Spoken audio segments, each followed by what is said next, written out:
अक्सर सड़क किनारे आपने ये देखा होगा कि ट्रैफिक पुलिस वाले आपकी गाड़ी की चेकिंग करने के लिए आपको रोककर सबसे पहले आपकी गाड़ी की चाबी निकालते हैं और हम लोग ये सोचते हैं कि शायद चेकिंग के दौरान पुलिस को यह अधिकार होगा कि वो हमारी गाड़ी की चाबी निकाल सकते हैं, लेकिन ऐसा कुछ नहीं है।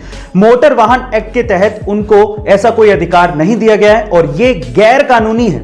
आरटीआई से मिली जानकारी के अनुसार पुलिसकर्मी चाहे किसी भी रैंक का हो, वो आपकी गाड़ी की चाबी नहीं निकाल सकता। हाँ, वो आपको हाथ दे सकता है और आपको गाड़ी रोकने के लिए कह सकता है और ना रोकने पर आपका चालान काट सकता है, लेकिन वो आपकी गाड़ी की चाबी नहीं निकाल सकता। आजकल स्मार्टफोन सबके पास है और उसके बहुत जल्दी डिस्चार्ज होने की प्रॉब्लम और उसके हैंग होने की प्रॉब्लम अमूमन सबको आती है। तो उसी से रिलेटेड आज मैं आप लोगों को कुछ टिप्स बताता हूं। सबसे पहले, अगर आपको कहीं जाना है और आपका स्मार्टफोन चार्ज नहीं है और आपके पास समय भी कम है, इन दैट केस आप उसे एरोप्लेन मोड में चार्ज करिए, वो बहुत जल्दी चार्ज हो जाएगा। दूसरा, अगर आपका मोबाइल फोन धीरे धीरे डिस्चार्ज हो रहा है और आपके पास चार्जर भी नहीं है, इन दैट केस अगर आप ये चाहते हैं कि इमरजेंसी के लिए मेरा फोन ऑन रहे और मैं एक कॉल कम से कम कर सकूं, तो भी आपको एरोप्लेन मोड या इमरजेंसी मोड बहुत काम आएगा। और तीसरा, अगर आपका फोन हैंग हो रहा है, इन दैट केस अपने फोन को चार्जर पे लगाइए, वो नॉर्मल हो जाएगा। गाइस, आपने गौर किया होगा कि आपके आसपास कई ऐसे लोग हैं जिनके बहुत सारे दोस्त होते हैं और आप लोग ये सोचते हैं कि काश इतने दोस्त मेरे भी होते।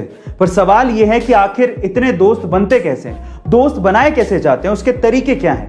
देखिए, बहुत सारे तरीके हैं, लेकिन आज इस वीडियो में मैं आपको सबसे आसान और सबसे अच्छा तरीका बताता हूं। ध्यान से सुनिएगा।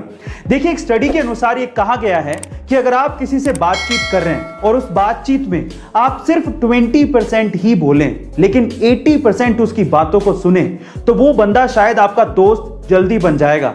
लेकिन उसकी बात को सुनने के लिए नहीं सुनना है, उसकी बात पे गौर भी करना है। ये बहुत इंपॉर्टेंट है। आप लोग भूत प्रेत की बातों को मानते हैं? देखिए गाइस, विज्ञान में विश्वास रखने वाले अधिकतर लोग भूत प्रेत की बातों को नहीं मानते, लेकिन मैं आपकी जानकारी के लिए आपको बता दूं कि साइंटिस्ट कम्युनिटी के सबसे बड़े साइंटिस्ट एल्बर्ट आइंस्टाइन भूत प्रेत की बातों को मानते थे, भूत के होने पर विश्वास रखते थे और इसके पीछे वो एक साइंटिफिक तर्क भी देते थे। वो क्या था, मैं आपको बताता हूं।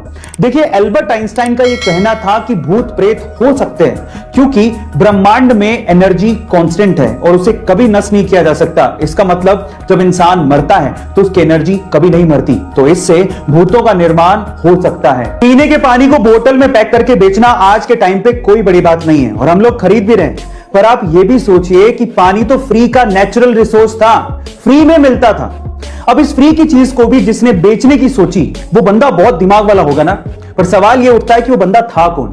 चलिए मैं आपको बताता हूं। 1965 में इटली के रहने वाले फेलिस बिस्लेरी को सबसे पहले आइडिया आया था और तब उन्होंने बिस्लेरी को शुरू किया था। लेकिन इंडिया में इस चीज को एग्जीक्यूट करने वाला कौन था पता है?